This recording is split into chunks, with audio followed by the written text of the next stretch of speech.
दोस्तों नमस्कार। इस वीडियो में हम यूपी बोर्ड परीक्षा 2024 हेतु कक्षा 12 सामान्य हिंदी का न्यू पैटर्न पर आधारित अपडेटेड प्रश्न पत्र को सॉल्यूशन के साथ देखेंगे। दोस्तों इस वर्ष के प्रश्न पत्र के प्रारूप में काफ़ी बदलाव हुआ है। यह प्रश्न पत्र बिल्कुल न्यू पैटर्न पर आधारित है। आप वीडियो को पूरा देखें। तो चलिए वीडियो को शुरू करते हैं। समय 3 घंटे 15 मिनट का मिलता है। पूर्णांक 100 अंक। नोट सभी प्रश्न अनिवार्य है। दोस्तों प्रश्न पत्र 2 खंडों में विभाजित होगा, खंड अ और खंड ब। खंड अ में का जो पहला प्रश्न होगा उसमें 5 बहुविकल्पीय प्रश्न पूछे जाएंगे जो हिंदी गद्य साहित्य के विकास से संबंधित होंगे। खंड अ का पहला प्रश्न कुल 5 अंक का 5 बहुविकल्पीय प्रश्न होगा। तो देखिए सबसे पहला प्रश्न क शेखर एक जीवनी कृति के रचनाकार हैं। तो दोस्तों इसका सही उत्तर ऑप्शन दूसरा होगा। शेखर एक जीवनी कृति के रचनाकार अज्ञेय जी हैं और शेखर एक जीवनी आपका उपन्यास विधा की रचना है। अगला प्रश्न देखते हैं दोस्तों। अथातो घुमक्कड़ जिज्ञासा के लेखक हैं मोहन राकेश, अज्ञेय, राहुल सांकृत्यायन, धर्मवीर भारती। तो इसका सही उत्तर हो जाएगा ऑप्शन तीसरा अथातो घुमक्कड़ जिज्ञासा। इसके लेखक राहुल सांकृत्यायन जी हैं, याद रखिएगा। तीसरा प्रश्न आखिरी चट्टान के लेखक हैं अज्ञेय, हरिशंकर परसाई, प्रोफेसर जी सुंदर रेड्डी, मोहन राकेश। तो यहाँ सही उत्तर होगा आपका ऑप्शन चौथा आखिरी चट्टान मोहन राकेश द्वारा लिखी गई एक यात्रा साहित्य है। घ देखिए खड़ी बोली गद्य की प्रथम रचना है। तो दोस्तों खड़ी बोली गद्य की प्रथम रचना गोरा बादल की कथा को माना जाता है और इसके लेखक दोस्तों जटमल जी हैं, याद रखिएगा। अंग राजा भोज का सपना के लेखक हैं राजा भोज का सपना। जल्दी बताइए दोस्तों ऑप्शन पहला राजा भोज का सपना के लेखक राजा शिव प्रसाद सितारे हिंद जी हैं। तो दोस्तों इस तरह से पहला प्रश्न कंप्लीट होता है। अब जो दूसरा प्रश्न आएगा यहाँ पर भी कुल 5 बहुविकल्पीय प्रश्न पूछे जाएंगे जो हिंदी पद्य यानी काव्य साहित्य के इतिहास से संबंधित होंगे। पहला जो प्रश्न है 5 बहुविकल्पीय वह हिंदी गद्य के साहित्य से और दूसरा हिंदी पद्य साहित्य के इतिहास से। तो देखिए दूसरा का क प्रिय प्रवास महाकाव्य किस भाषा में लिखा गया है। तो दोस्तों इसका सही उत्तर होगा ऑप्शन तीसरा प्रिय प्रवास महाकाव्य खड़ी बोली में लिखी गई है। और दोस्तों याद रखिएगा प्रिय प्रवास के लेखक कौन हैं, हरि औध जी हैं, अयोध्या सिंह उपाध्याय हरि औध। और दोस्तों प्रिय प्रवास को खड़ी बोली का प्रथम महाकाव्य माना जाता है। दूसरा प्रश्न ख एक भारतीय आत्मा कहे जाते हैं कौन दोस्तों। तो मैं आपको बता दूं यहाँ उत्तर होगा सही ऑप्शन तीसरा माखनलाल चतुर्वेदी को एक भारतीय आत्मा कहा जाता है। ग देखिए प्रगतिवाद के प्रमुख कवि हैं। तो दोस्तों इसका सही उत्तर हो जाएगा आपका ऑप्शन चौथा प्रगतिवाद के प्रमुख कवि नागा अर्जुन जी हैं। घ प्रश्न देखिए छायावाद की प्रमुख प्रवृत्ति है। तो दोस्तों वीरता और श्रृंगार का मिश्रण गलत, वर्तमान राजनीति का वर्णन गलत, युद्ध का सजीव वर्णन गलत। तो यहाँ सही उत्तर हो जाएगा आपका ऑप्शन तीसरा श्रृंगार एवं प्रेम की भावना। अंग प्रश्न देखिए दोस्तों सुमित्रानंदन पंत को ज्ञानपीठ पुरस्कार मिला किस कृति पर, लोकायतन पर, यामा पर, चिदम्बरा पर, उर्वशी पर। तो दोस्तों इसका सही उत्तर होगा ऑप्शन तीसरा, सुमित्रानंदन पंत को इनकी कृति चिदम्बरा पर 1968 में ज्ञानपीठ पुरस्कार से सम्मानित किया गया। अब दोस्तों तीसरा प्रश्न देखिए, निम्नलिखित अवतरणों को पढ़कर उन पर आधारित प्रश्नों के उत्तर दीजिए। जो आपका तीसरा प्रश्न होगा वह गद्यांश पर आधारित होगा। गद्यांश यहाँ दिया हुआ है, इसके नीचे गद्यांश के 5 प्रश्न पूछे जाएंगे और प्रत्येक प्रश्न 2 अंक का होगा। इस तरह से गद्यांश पर आधारित कुल 10 अंक का प्रश्न पूछा जाएगा। तो सबसे पहले हम गद्यांश को पढ़ते हैं, इसके बाद इस पर आधारित प्रश्नों के उत्तर देंगे। तो देखिए, माता पृथ्वी को प्रणाम है, माता पृथ्वी को प्रणाम है, यह प्रणाम भाव ही भूमि और जन का दृढ़ बंधन है। इसी दृढ़ भित्ति पर राष्ट्र का भवन तैयार किया जाता है। इसी दृढ़ चट्टान पर राष्ट्र का चिर जीवन आश्रित रहता है। इसी मर्यादा को मानकर राष्ट्र के प्रति मनुष्यों के कर्तव्यों और अधिकारों का उदय होता है।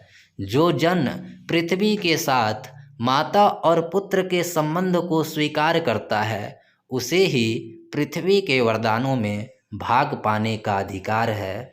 माता के प्रति अनुराग और सेवा भाव पुत्र का स्वाभाविक कर्तव्य है। वह एक निष्कारण धर्म है। स्वार्थ के लिए पुत्र का माता के प्रति प्रेम पुत्र के अधः पतन को सूचित करता है। जो जन मातृभूमि के साथ अपना संबंध जोड़ना चाहता है, उसे अपने कर्तव्यों के प्रति पहले ध्यान देना चाहिए। तो ये हो गया आपका गद्यांश। इस पर आधारित प्रश्न देखिए, प्रस्तुत गद्यांश के माध्यम से लेखक ने क्या संदेश दिया है। तो यहाँ पर हमने जब इस गद्यांश को पढ़ा तो यही जाना कुल मिला जुला कर किस गद्यांश में लेखक ने भूमि के प्रति प्रेम का संदेश दिया है, अपनी मातृभूमि के प्रति प्रेम का संदेश दिया है। तो आप उत्तर ऐसे लिखेंगे कि प्रस्तुत गद्यांश के माध्यम से लेखक ने मातृभूमि के प्रति प्रेम का संदेश दिया है। प्रश्न पहला का उत्तर हो जाएगा दोस्तों। देखिए, इसकी कोई निश्चित उत्तर नहीं होती, आपको अपने विवेकानुसार गद्यांश को पढ़कर समझकर उत्तर देना है। तो जैसे यहाँ था, प्रस्तुत गद्यांश के माध्यम से लेखक ने क्या संदेश दिया है, तो मैंने बताया कि प्रस्तुत गद्यांश के माध्यम से लेखक ने मातृभूमि के प्रति प्रेम का संदेश दिया है। दूसरा प्रश्न, यह प्रणाम भाव ही भूमि और जन का दृढ़ बंधन है। इस पंक्ति से लेखक का क्या आशय है। तो सबसे पहले हम ऊपर देखते हैं, कहाँ गया कि यह प्रणाम भाव ही भूमि और जन का दृढ़ बंधन है। यही ने पूछा है कि इससे लेखक का क्या आशय है।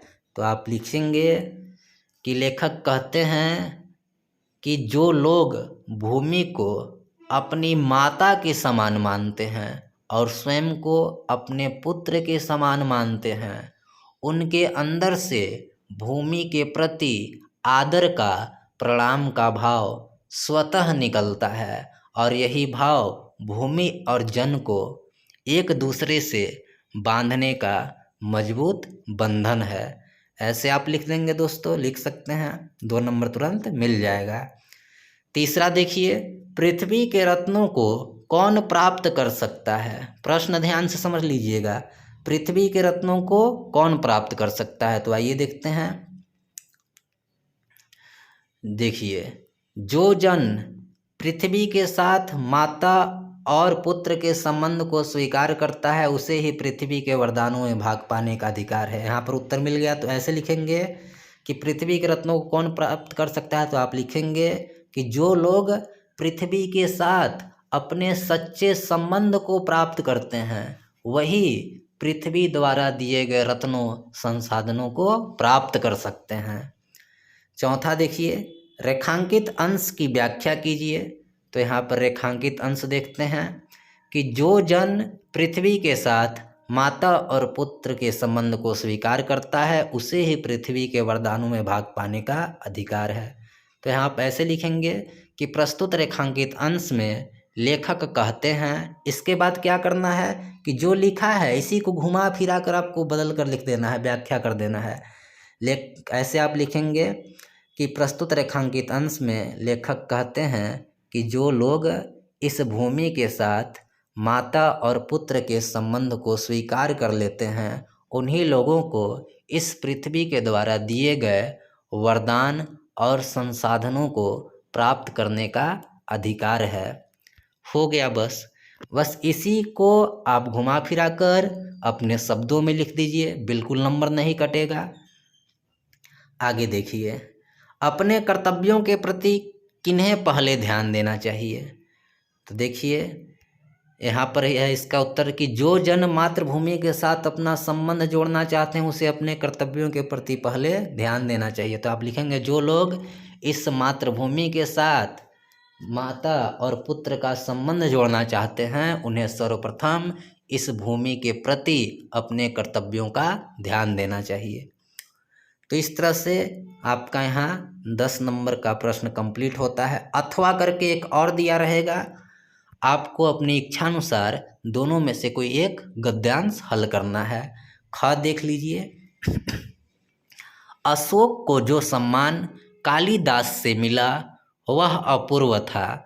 सुंदरियों के आसिंजनकारी नूपुर वाले चरणों के मृदु आघात से वह फूलता था। कोमल कपोलों पर करड़ावतंस के रूप में झूलता था और चंचल नील अलकों की अचंचल शोभा को 100 गुना बढ़ा देता था। वह महादेव के मन में क्षोभ पैदा करता था, मर्यादा पुरुषोत्तम के चित्त में सीता का भ्रम पैदा करता था और मनोजन्मा देवता के एक इशारे पर कंधों पर से ही फूट उठता था। तो पढ़ लिया हमने गद्यांश। अब देखिए प्रश्न इस पर पूछा गया, इस पर आधारित प्रश्न कि संस्कृत के किस कवि ने अशोक को सम्मानित किया।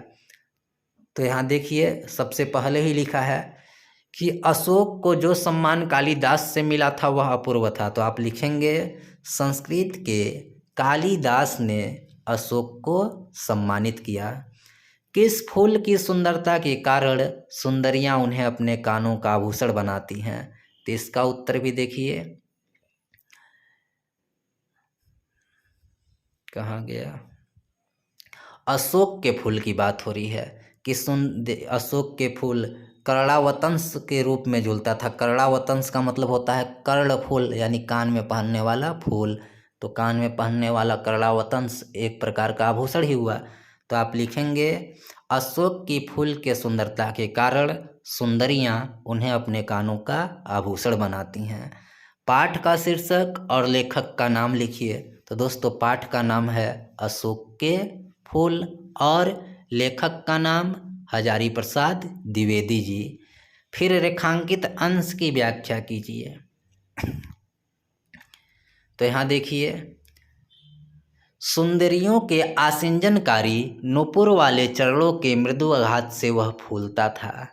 आसिंजनकारी मतलब जो आसिंजन ध्वनि उत्पन्न कर दे, नूपुर मतलब पायल, चरण मतलब पैर। तो आप ऐसे लिखेंगे, प्रस्तुत रेखांकित अंश में लेखक कहते हैं कि पहले सुंदरियां जब मधुर ध्वनि उत्पन्न करने वाले पायल को अपने पाँव में पहनकर कोमल आघात से अशोक के पौधे को चोट पहुंचाती थीं, तब वह फूलता था, तब अशोक में फूल खिलते थे। और सुंदरियां अपने कोमल गालों पर इसी अशोक को कर्ण फूल के रूप में धारण करके अपनी सुंदरता को बढ़ाती थी। और यही अशोक का फूल जब सुंदरियों द्वारा अपने बालों पर धारण कर लेती थी तो उनके चंचल नीले बालों की अचंचल शोभा को यह अशोक का पुष्प 100 गुना बढ़ा देता था। ऐसे करके आप लिख देंगे, बिल्कुल कोई दिक्कत नहीं है, आपको पूरा अंक मिलेगा। आगे देखिए, वह महादेव के मन में क्षोभ पैदा करता था का क्या तात्पर्य है। तो वह महादेव के मन में क्षोभ का पैदा करता था। क्षोभ मतलब कष्ट। वह यानी यहाँ वह सर्वनाम अशोक के फूल के लिए प्रयुक्त हुआ है। तो आप लिखेंगे कि कामदेव के 5 पुष्प बाणों में से एक अशोक का पुष्प भी है और यह अशोक का पुष्प कामदेव के मन में भी क्षोभ पैदा करता था, महादेव के मन में भी क्षोभ पैदा करता था। एक इसके पीछे भी एक कथा है, तो अभी मैं डिटेल में यहाँ क्या बात करूँ, आप इस तरह से लिख लीजिएगा। मेरा मुख्य उद्देश्य है कि जो न्यू पैटर्न है इस पर आधारित पेपर कैसा आएगा और आपको इस तरह से हल करना है। लास्ट के सारे प्रश्न बिल्कुल इस बार बदल गए हैं, एक नए आधार पर पूछे जाएंगे। तीसरा हो गया दोस्तों गद्यांश पर आधारित प्रश्न था। अब चौथा देखिए, निम्नलिखित पद्यांश पर आधारित प्रश्नों के उत्तर दीजिए।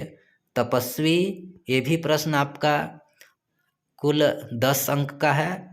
पद्यांश पर आधारित 5 प्रश्न पूछे जाएंगे, प्रत्येक प्रश्न के लिए 2 अंक निर्धारित हैं। तो देखिए, तपस्वी क्यों हो इतने कलांत, वेदना का कैसा यह वेग, आह तुम कितने अधिक हताश, बताओ यह कैसा उद्वेग। अब इस पद्यांश पर आधारित प्रश्न देखिए, इसमें तपस्वी किसके लिए कहा गया है। तपस्वी क्यों हो इतने क्लांत, ए तपस्वी तुम क्यों इतने थके हुए हो। तो इसमें तपस्वी किसके लिए कहा गया है, सबसे पहले जान लीजिए यह पाठ किस चैप्टर से है, श्रद्धा मनु से। तो इसमें तपस्वी मनु के लिए कहा गया है, मनु श्रद्धा को तपस्वी के नाम से संबोधित करती है। तो आप सीधे सीधे उत्तर लिखेंगे, इसमें तपस्वी मनु के लिए कहा गया है। यह उद्बोधन किसके द्वारा व्यक्त किया गया है कि हे तपस्वी तुम क्यों इतने दुखी हो, तुम्हारे मन में यह कष्ट क्यों उमड़ रहा है, यह बात किसके द्वारा व्यक्त किया गया है। तो यह बात श्रद्धा मनु से पूछती है, तो इसलिए आप लिखेंगे कि यह उद्बोधन श्रद्धा के द्वारा व्यक्त किया गया है। तीसरा प्रश्न, हताश और कलांत शब्दों का अर्थ स्पष्ट कीजिए। तो हताश शब्द का अर्थ होता है हत आस, जिसकी आशा मर गई हो, कह सकते हैं आप निराश, और कलांत का मतलब थका हुआ। चौथा देखिए, रेखांकित अंश की व्याख्या कीजिए। तो इस प्रकार आप करेंगे कि श्रद्धा मनु को देखकर पूछती है कि हे तपस्वी युवक तुम इतने थके हुए क्यों हो, वेदना का कैसा यह वेग, तुम्हारे मन में यह वेग इतनी तेजी से कष्ट क्यों उमड़ रही है, तुम इतने दुखी और निराश क्यों हो गया व्याख्या। कविता का शीर्षक एवं कवि का नाम लिखिए। तो कविता का नाम हो जाएगा श्रद्धा मनु और शीर्षक का नाम, कविता का शीर्षक हो जाएगा श्रद्धा मनु और कवि का नाम जयशंकर प्रसाद। अथवा करके यहाँ भी 2 हैं, दोनों में से कोई एक करना है। कोई प्यारा कुसुम गेह में जो पड़ा हो, तो प्यारे के चरण पर ला डाल देना उसी को, यो देना ए पवन बतला, फूल सी एक बाला, मलान हो कमल पग को चूमना चाहती है। उपर्युक्त पद्यांश के शीर्षक और कवि का नाम लिखिए। तो दोस्तों शीर्षक का नाम हो जाएगा आपका पवन दूतिका और कवि का नाम हो जाएगा अयोध्या से उपाध्याय हरिऔध। अब दोस्तों रेखांकित अंश की व्याख्या कीजिए। यो देना ए पवन बतला, फूल सी एक बाला, मलान हो कमल पग को चूमना चाहती है। तो आप लिखेंगे रेखांकित अंश में राधा पवन से कहती है कि हे पवन तुम कृष्ण को यह बता देना कि फूल सी एक बाला, कि एक फूलों जैसी युवती राधा मलान हो, आपके वियोग में दुखी होकर कमल पग को चूमना चाहती है, अब आपके कमल रूपी चरणों को चूमना चाहती है। बस हो गया दोस्तों। राधा पवन दूतिका से मुरझाए हुए पुष्प को कहाँ डाल देने के लिए कह रही है। तो देखिए, कोई प्यारा कुसुम गेह में जो पड़ा हो, तो प्यारे के चरण पर ला डाल देना उसी को। तो राधा पवन दूतिका से मुरझाए हुए पुष्प को श्री कृष्ण के चरणों पर डाल देने के लिए कह रही है। चौथा देखिए, मुरझाए हुए पुष्प की उपमा किससे की गई है। तो दोस्तों यहाँ मुरझाए हुए पुष्प की उपमा यानी तुलना वियोगिनी राधा से की गई है। श्री कृष्ण के कमलवत चरणों को कौन चूमना चाहती है। तो इसका सही उत्तर होगा श्री कृष्ण के कमलवत चरणों को राधा चूमना चाहती है। पांचवा प्रश्न दोस्तों जीवन परिचय से संबंधित होगा। पांचवा का क देखिए, निम्नलिखित में से किसी एक लेखक का साहित्यिक परिचय देते हुए उनकी रचनाओं तथा भाषा शैली का उल्लेख करें। इसके लिए अधिकतम शब्द सीमा 80 शब्द निर्धारित हैं और यह कुल 5 अंक का प्रश्न है। जैसे यहाँ देखिए, कन्हैयालाल मिश्र, प्रभाकर, आचार्य हजारी प्रसाद द्विवेदी, जी सुंदर रेड्डी। यहाँ पर आप 3 विकल्प होंगे साहित्यिक परिचय में, उसमें से कोई एक का आपको लिखना है। 5वां का जो ख होगा दोस्तों, क में लेखक का साहित्यिक परिचय और ख में कवि का साहित्यिक परिचय। ख भी आपका 5 अंक का है, इसके लिए भी शब्द सीमा 80 शब्द हैं। तो जैसे देखिए विकल्प है जयशंकर प्रसाद, सूर्यकांत त्रिपाठी निराला, महादेवी वर्मा। इन तीनों में से किसी एक का आप साहित्यिक परिचय और रचना लिखेंगे तो आपको यहाँ से 5 अंक प्राप्त होगा। 6ठा देखिए दोस्तों, यहाँ कथा से संबंधित प्रश्न है। जैसे देखिए, पंचलाइट अथवा बहादुर कहानी के प्रमुख पात्र का चरित्र चित्रण कीजिए। दोस्तों, पंचलाइट कहानी आपने पढ़ा होगा। इस कहानी का प्रमुख पात्र गोधन है और बहादुर कहानी का प्रमुख पात्र बहादुर ही है। तो इन दोनों का चरित्र चित्रण करना होगा। अथवा करके लाटी अथवा पंचलाइट कहानी की कथा वस्तु संक्षेप में लिखिए। इन दोनों में से कोई एक प्रश्न हल करना है, इसके लिए भी आपको 5 अंक मिलेंगे। 7वां देखिए, स्वपठित खंड काव्य के आधार पर किसी एक खंड काव्य के एक प्रश्न का उत्तर दीजिए। शब्द सीमा 80 शब्द है, 5 अंक निर्धारित हैं। तो देखिए, हर जिले का अपना अलग अलग खंड काव्य है। आप अपने स्कूल में टीचर से पता कर लीजिएगा कि आपके ज़िले के लिए कौन सा खंड काव्य निर्धारित है और उसी को तैयार कर लीजिएगा। 2 प्रश्न पूछे जाएंगे, दोनों में से किसी एक को हल कर लीजिएगा। जैसे हमारे यहाँ सोनभद्र जिले के लिए आपका आलोक वृत्त खंड काव्य निर्धारित है। सोनभद्र के विद्यार्थियों को और मिर्ज़ापुर के विद्यार्थियों को आलोक वृत्त पढ़ना है, तो वह आलोक वृत्त वाला हल करेंगे। इसी तरह से आपके ज़िले में जो होगा, जो खंड काव्य है, उसी को आप पढ़ेंगे और उससे संबंधित प्रश्नों का उत्तर देंगे। तो इस तरह से आपका खंड अ समाप्त होता है दोस्तों। अब खंड ब शुरू होता है। देखिए, खंड ब का यानी 8वां प्रश्न का क, निम्नलिखित में से किसी एक संस्कृत गद्यांश का हिंदी में संदर्भ सहित अनुवाद कीजिए। यहाँ संस्कृत गद्यांश दिया है, इसका आपको संदर्भ सहित हिंदी अनुवाद करना है। 2 नंबर संदर्भ लिखने के लिए और 5 नंबर हिंदी अनुवाद के लिए। इस तरह से 7 अंक निर्धारित है। देखिए, संस्कृत साहित्यस्य आदि कवि वाल्मीकि महर्षि व्यासः कवि कुलगुरु कालिदासः अन्ये च भास भारवी भवभूत्यो आदि महाकवयः स्वीकीय ग्रंथरत्ने अद्यापि पाठकानां हृदि विजानते। तो देखिए दोस्तों, अगर आपने पढ़ा होगा तो इसको कर लेंगे। सबसे पहले हमें संदर्भ लिखना है, तो आप लिखेंगे प्रस्तुत संस्कृत गद्यांश हमारी पाठ्य पुस्तक हिंदी के संस्कृत परिचायिका से संस्कृत भाषायाः महत्वम नामक पाठ से लिया गया है। यह किस पाठ से है? संस्कृत भाषायाः महत्वम।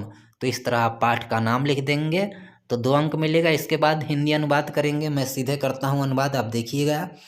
संस्कृत साहित्य के आदि कवि वाल्मीकि, महर्षि व्यास, कवि कुलगुरु कालिदास और अन्य भाव भारवी भवभूति आदि महाकवि अपने ग्रंथ रत्नों द्वारा आज भी पाठकों के हृदय में विराजमान है। इयं भाषा अस्माभिः मातृसम समाननीया वंदनीया च। यह भाषा हमारे लिए माता के समान सम्माननीय और वंदनीय है। यतो भारत मातु स्वतंत्रत्वं गौरवम अखंडत्वम सांस्कृतिक एकत्वम च संस्कृतेनैव सुरक्षितम शक्यन्ते। क्योंकि भारत माता की स्वतंत्रता, गौरव, अखंडता और सांस्कृतिक एकता संस्कृत से सुरक्षित हो सकती है। अथवा करके दूसरा गद्यांश देखिए। युवक मालवीय स्वीकेन प्रभावपूर्ण भाषणेन जनानां मनांसिम अमोहयत्। अतः अस्य सुहृदः तम प्राडिवाक पदवीं प्राप्य देशस्य श्रेष्ठतरां सेवां कर्तुं प्रेरितवन्तः। तदनुसारम् अयं विधि परीक्षा उत्तीर्य प्रयागस्थे उच्च न्यायालये प्राड्विवाक कर्म कर्तुम आरंभत। विदेह प्रकृष्ट ज्ञानेन मधुरलापेन उदार व्यवहारेण चायम शीघ्रमेव मित्रासां न्यायाधीशानां च समान भाजनम अभवत। तो यहाँ इसका हिंदी अनुवाद सबसे पहले संदर्भ लिखना है। किस पाठ से है दोस्तों? महामना मालवीय। तो आप लिखेंगे प्रस्तुत संस्कृत गद्यांश हमारी पाठ्य पुस्तक हिंदी के संस्कृत परिचायिका से महामना मालवीय नामक पाठ से अवतरित है। इसके बाद हिंदी अनुवाद करेंगे कि युवक मालवीय अपने प्रभावपूर्ण भाषण से लोगों के मन को मोह लिए, अतः इनके मित्रों ने इन्हें वकील का पद प्राप्त करके देश की श्रेष्ठ सेवा करने के लिए प्रेरित किया। उनके अनुसार इन्होंने कानून की परीक्षा पास करके प्रयाग के उच्च न्यायालय में वकालत का कार्य शुरू किया। कानून का उच्च ज्ञान, मधुर बातचीत और उदार व्यवहार से यह शीघ्र ही मित्रों और न्यायाधीश में सम्मान के पात्र हो गए। अब दोस्तों ख, 8वां का ख में निम्नलिखित श्लोकों का हिंदी में संदर्भ सहित अनुवाद कीजिए। यहाँ पर श्लोक दिया रहेगा, हिंदी अनुवाद करना है संदर्भ के साथ। इसके लिए भी 7 नंबर, 2 नंबर संदर्भ के लिए, 5 नंबर हिंदी अनुवाद के लिए। तो देख लेते हैं। विद्या विवादाय धनम मदाय शक्ति परेशान परिपीडनाय खलस्य साधो विपरीत्यम ज्ञानाय दानाय च रक्षणाय। अथवा न चौरहार्यम न च राजहार्यम न भ्रातृभाज्यम न च भारकारी व्यय कृते वर्ध्यत एवं नित्यम विद्याधनम सर्वधनम प्रधानम। तो देखिए दोस्तों, विद्या सबसे पहले इसका हम हिंदी अनुवाद आपको बता देते हैं कि खलस्य दुष्टों की विद्या विवाद के लिए, धन दूसरों को परेशान मद के लिए, और शक्ति दूसरों को परेशान करने के लिए होती। इसके विपरीत सज्जनों की विद्या ज्ञान के लिए, धन दान के लिए और शक्ति रक्षा करने के लिए होती है। अथवा करके देख लीजिए, न चोर द्वारा चुराया जा सकता है, न तो राजा द्वारा छीना जा सकता है, न भाई द्वारा बांटा जा सकता है, न ही भारी है, बल्कि व्यय करने पर यह नित्य बढ़ता जाता है। इसलिए विद्या सभी धनों में प्रधान है। 9वां प्रश्न देखिए दोस्तों, निम्नलिखित मुहावरे में से किसी एक का अर्थ लिख कर वाक्य प्रयोग कीजिए। तो 2 अंक का प्रश्न है। आंखें 4 होना, इसका अर्थ होगा प्रेम होना, यानी वाक्य प्रयोग कर सकते हैं कि पहली ही नज़र में आंखें 4 हो गई। दूसरा, अंगारे बरसना, इसका अर्थ होगा अत्यधिक गर्मी पड़ना। तो वाक्य प्रयोग कर सकते हैं कि आज तो आसमान से अंगारे बरस रहे हैं। मक्खी मारना मतलब खाली बैठना। 10वां प्रश्न बिल्कुल नया है, यहाँ से बदलाव हुआ है। इस बार आपको प्रश्न संख्या 10 में अपठित गद्यांश और पद्यांश पर आधारित प्रश्नों का उत्तर देना है। यह गद्यांश और पद्यांश आपके लिए बिल्कुल अपठित, आपके सिलेबस से बाहर के होंगे। आपको बस इसे पढ़कर इस पर आधारित 5 प्रश्नों का उत्तर देना है। इसके लिए भी 5 अंक निर्धारित है। तो आइए जल्दी से पहले गद्यांश को पढ़ते हैं कि प्रजातंत्र के 3 मुख्य अंग हैं, कार्यपालिका, विधायिका और न्यायपालिका। प्रजातंत्र की सार्थकता एवं दृढ़ता को ध्यान में रखते हुए और जनता के प्रहरी होने की भूमिका को देखते हुए मीडिया, दृश्य, श्रव्य और मुद्रित को प्रजातंत्र के चौथे स्तंभ के रूप में देखा जाता है। समाचार माध्यम या मीडिया को पिछले वर्षों में पत्रकारों और समाचार पत्रों ने एक विश्वसनीयता प्रदान की है और इसी कारण विश्व में मीडिया एक अलग शक्ति के रूप में उभरा है। कार्यपालिका और विधायिका की समस्याओं, कार्यप्रणाली और विसंगतियों की चर्चा प्रायः होती रहती है और सर्वसाधारण में वे विशेष चर्चा के विषय रहते ही हैं। इसमें समाचार पत्र, रेडियो और टीवी समाचार अपनी टिप्पणी के कारण चर्चा को आगे बढ़ाने में योगदान करते हैं, पर न्यायपालिका अत्यंत महत्वपूर्ण होने के बावजूद उसके बारे में चर्चा कम ही होती है। ऐसा केवल अपने देश में ही नहीं, अन्य देशों में भी कमोबश यही स्थिति है। स्वराज्य प्राप्ति के बाद और एक लिखित संविधान के देश में लागू होने के उपरांत लोकतंत्र के तीनों अंगों के कर्तव्यों, अधिकारों और दायित्वों के बारे में जनता में जागरूकता बढ़ाती है। संविधान निर्माताओं का उद्देश्य रहा है कि तीनों अंग परस्पर तालमेल से कार्य करेंगे। तो देखिए गद्यांश था, यहाँ पर प्रश्न पूछ रहा है कि लोकतंत्र के तीनों अंगों का नामोल्लेख कीजिए, चौथांग किसे माना जाता है। तो देखिए दोस्तों, यहाँ पर आपको यहीं पर सब उत्तर मिलेंगे। प्रजातंत्र के 3 मुख्य अंग हैं। लोकतंत्र या प्रजातंत्र बात एक ही है, तो आप ऐसे लिखेंगे, प्रजातंत्र के 3 मुख्य अंग हैं, कार्यपालिका, विधायिका और न्यायपालिका, तथा मीडिया को प्रजातंत्र या लोकतंत्र का चौथा स्तंभ माना जाता है। तो पहला का उत्तर आपको यहाँ मिल गया आसानी से। दूसरा, लोकतंत्र में मीडिया की भूमिका स्पष्ट कीजिए, ख पे है। तो देखिए कहाँ पे है, यहाँ मिलता है इसमें। मीडिया लोकतंत्र में ऐसे लिखेंगे आप उत्तर, लोकतंत्र में मीडिया कार्यपालिका और विधायिका की समस्याओं, कार्यप्रणाली और विसंगतियों की चर्चा करती है। बस हो गया, यह मीडिया का मुख्य भूमिका है। ग देखिए, अत्यंत महत्वपूर्ण अंग होने के बावजूद न्यायपालिका के बारे में मीडिया में कम चर्चा क्यों होती है। तो देखिए इसका उत्तर यहाँ पर है।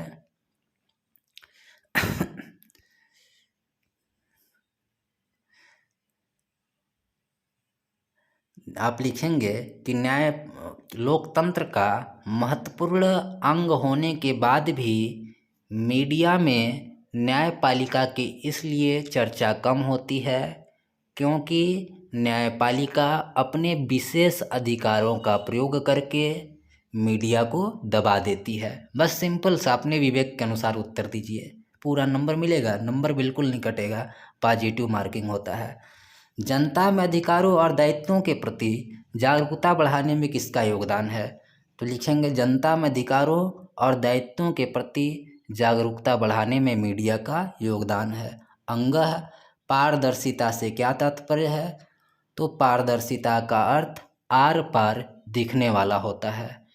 अथवा करके देखिए शुरू में गद्यांश है, या तो आप गद्यांश कीजिए या फिर पद्यांश भी देख लेते हैं। रण बीच चौकड़ी भर भर कर चेतक बन गया निराला था, राणा प्रताप के घोड़े से पड़ गया हवा का पाला था, गिरता न कभी चेतक तन पर राणा प्रताप का कोड़ा था, वह दौड़ रहा अरिमस्तक पर या आसमान पर घोड़ा था, जो तनिक हवा से बाग हिली लेकर सवार उड़ जाता था। तो देखिए क चेतक कौन था। तो राणा प्रताप के घोड़े से, यानी राणा प्रताप का घोड़ा था। अब लिखेंगे चेतक महाराणा प्रताप का घोड़ा था। उसे निराला क्यों कहा गया। चेतक युद्ध भूमि में महाराणा प्रताप के भांति ही पूरा पराक्रम के साथ युद्ध लड़ रहा था, युद्ध में महाराणा प्रताप का साथ दे रहा था, इसलिए चेतक को निराला कहा गया। हवा से पाला पड़ने का अर्थ स्पष्ट कीजिए। तो हवा से पाला पड़ने का अर्थ चेतक की तेज और फुर्ती भरी चाल गति से है। राणा की पुतली फिरी नहीं तब चेतक मुड़ जाता था। काव्य पंक्ति में चेतक की क्या विशेषता बताई गई है। राणा की पुतली फिरी नहीं तब तक चेतक मुड़ जाता था, इसमें चेतक की क्या खूबी बताई है। तो आप लिखेंगे प्रस्तुत पंक्तियों में चेतक की तेज चाल, तेज गति के बारे में बताया गया है कि राणा जब तक पुतली नहीं फेरते तब तक चेतक अपनी दिशा बदल लेता था। अंगद देखिए, उन पंक्तियों को धृत कीजिए जिनमें चेतक की तीव्र गति का उल्लेख हुआ है। तो देख लीजिए दोस्तों, वह दौड़ रहा अरिमस्तक पर या आसमान पर घोड़ा था। जो तनिक हवा से बाघ हिली लेकर सवार उड़ जाता था। इन दोनों पंक्तियों में चेतक के तेज गति का वर्णन है। चेतक ने कैसे रण कौशल का परिचय दिया? तो चेतक युद्ध भूमि में शत्रुओं के मस्तक पर अपनी टाप से इस प्रकार प्रहार करके उन्हें घायल कर देता था जैसे वह चेतक आसमान पर चढ़ जा रहा हो। अगला देखिए दोस्तों, इसी तरह सामान्य उत्तर देना है आपको, पूरा नंबर मिलेगा। अब 11 आ गया। निम्नलिखित शब्दों का सही अर्थ चुनकर लिखिए। पुरुष और परुष। देखिए, पुरुष का अर्थ होता है आदमी और परुष का अर्थ होता है कठोर। तो यहाँ ऑप्शन तीसरा आदमी और कठोर। ख देखिए, निम्नलिखित शब्दों में से किसी एक शब्द का दो अर्थ लिखिए। इसके लिए 2 अंक हैं। काल, काल का अर्थ दोस्तों समय भी होता है, मृत्यु भी होता है, तो इसके भी 2 अर्थ हो गए। कपि के भी 2 अर्थ होते हैं, बंदर भी और हाथी भी। कनक के भी 2 अर्थ होते हैं, स्वर्ण और धतूरा। अली के भी 2 अर्थ, सखी और भंवरा। जो 11वां का ग है, यह निम्नलिखित वाक्यांशों के लिए एक शब्द का चयन करना है। 2 वाक्यांश दिए रहेंगे और यह एकक नंबर का 2 अंक का प्रश्न है ग। तो जो जाना न जा सके उसे क्या कहेंगे? अनभिज्ञ, अज्ञेय, अज्ञेय, अभाव। तो दोस्तों जो जाना ना जा सके वह कहलाएगा अज्ञेय। बी देखिए, जिसका निवारण कठिन हो उसे क्या कहेंगे दोस्तों? दुर्निवार, अक्षय, अकारण या दुर्बोध। तो इसका सही उत्तर हो जाएगा पहला, जिसका निवारण कठिन हो वह दुर्निवार कहलाएगा। घ में निम्नलिखित में से किन्हीं 2 वाक्यों को शुद्ध करके लिखिए। प्रत्येक 2 वाक्य शुद्ध करना है, एकक नंबर 2 नंबर मिलेगा। केवल 100 रुपये मात्र की बात थी, तो यहाँ आप लिख लेंगे सीधे सीधे मात्र 100 रुपये की बात थी। शुद्ध रूप होगा मुझे भारी दुख हुआ, तो इसका शुद्ध रूप होगा मुझे बहुत दुख हुआ। मेरा प्राण संकट में है, शुद्ध होगा मेरे प्राण संकट में है। प्रतिमा को क्षमा मांगना चाहिए, इसका शुद्ध होगा प्रतिमा को क्षमा मांगनी चाहिए। अब देखिए दोस्तों 12 नंबर, वीर अथवा करुण रस की परिभाषा उदाहरण सहित लिखिए। क में आपसे रस से संबंधित प्रश्न आएगा। वीर और करुण रस की परिभाषा और उदाहरण भी आपको लिखना है, 2 अंक मिलेगा। ख में संदेह और अनुप्रास अलंकार का लक्षण उदाहरण सहित लिखना है। ग में कुंडलिया अथवा सोरठा छंद का लक्षण उदाहरण सहित लिखना है। यानी 12 काव्य सौंदर्य के तत्व रस, अलंकार और छंद से संबंधित होंगे। इन तीनों को तैयार कर लीजिएगा, 2-2 नंबर के तीनों पूछे जाएंगे। 13वां दोस्तों पत्र लेखन है कि परीक्षा के समय बिजली कटौती न करने के लिए जिलाधिकारी को पत्र लिखिए। 13वां प्रश्न 6 अंक का है। अथवा छात्रवृत्ति प्राप्त करने हेतु अपने विद्यालय के प्रधानाचार्य को पत्र लिखिए। तो आपकी जो इच्छा उस पर लिख दीजिएगा। 14 देखिए, लास्ट प्रश्न है, निम्नलिखित विषयों में से किसी एक पर अपनी भाषा शैली में निबंध लिखें। निबंध लेखन कुल 9 अंक का आएगा। जैसे जीवन में योग का महत्व, मेरी प्रिय पुस्तक, भारत की सांस्कृतिक एकता, मेरे आदर्श शिक्षक। तो आप अपनी रुचि अनुसार किसी एक विषय पर निबंध लिखेंगे। और दोस्तों एक चीज़ विशेष रूप से आप याद रखेंगे कि आपको आए या ना आए, आप प्रश्न का उत्तर जरूर लिखेंगे जो भी आए, क्योंकि पॉजिटिव मार्किंग होती है। आप उत्तर भले गलत लिख दें, लेकिन अगर आपने लिखा है और प्रश्न अगर 5 अंक का है तो उसमें 2 अंक आपको ज़रूर मिला जाएगा, भले ही आपने गलत लिखा है। इसलिए सभी प्रश्नों को हल करेंगे। वीडियो देखने के लिए धन्यवाद। चैनल को सब्सक्राइब करें, वीडियो शेयर करें।